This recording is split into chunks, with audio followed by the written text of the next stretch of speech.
Assalamualaikum warahmatullahi wabarakatuh. Saya Peprinita Pratiwi dengan NIM E0F1240221 dari kelas A Prodi Kesehatan Hewan.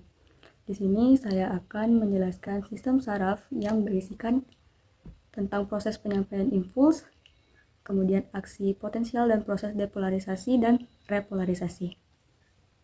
Yang pertama, proses penyampaian impuls. Proses penyampaian impuls adalah mekanisme kompleks yang memungkinkan komunikasi antara sel saraf neuron dan antara neuron dengan sel target, misalnya sel otot atau kelenjar. Berikut adalah tahapan utama dalam proses ini, yaitu A. Potensial istirahat. Saat neuron tidak mengirimkan impuls, membran sel mempertahankan potensial istirahat, yaitu perbedaan muatan listrik antara bagian dalam dan luar sel. Bagian dalam sel lebih negatif daripada bagian luar, terutama karena konsentrasi ion kalium atau K+ yang lebih tinggi di dalam sel dan ion natrium Na+ yang lebih tinggi di luar sel.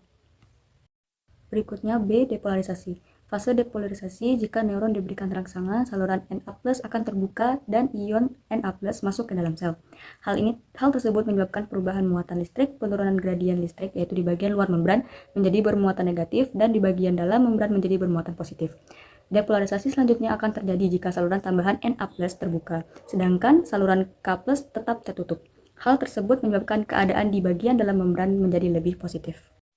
Yang kedua ada aksi potensial. Aksi potensial atau potensial aksi yang merupakan perubahan singkat pada potensi membran sel yang dihasilkan oleh aliran arus ionik melintasi membran tidak terbatas pada neuron, tetapi juga dapat terjadi pada jenis sel lain, seperti sel lurik, sel jantung, dan beberapa sel otot polos, sel kelenjar, sel telur, dan bahkan sel tumbuhan.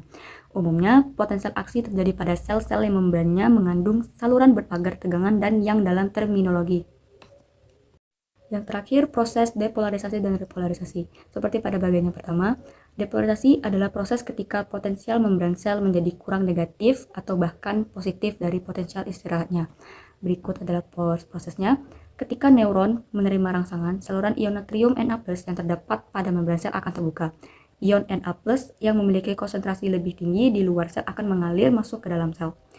Aliran ion Na+ ini menyebabkan bagian dalam sel menjadi lebih positif, sehingga mengurangi perbedaan muatan antara bagian dalam dan luar sel. Jika depolarisasi mencapai ambang tertentu, potensial aksi akan dipicu. Yang terakhir ada repolarisasi. Setelah depolarisasi mencapai puncaknya, saluran ion Na+ akan menutup dan saluran ion K+ akan terbuka. Ion K+ yang memiliki konsentrasi lebih tinggi di dalam sel akan mengalir keluar dari sel. Aliran ion K+ ini menyebabkan bagian dalam sel kembali menjadi lebih negatif sehingga mengembalikan potensial membran ke potensial istirahatnya. Sekian presentasi saya. Wassalamualaikum warahmatullahi wabarakatuh.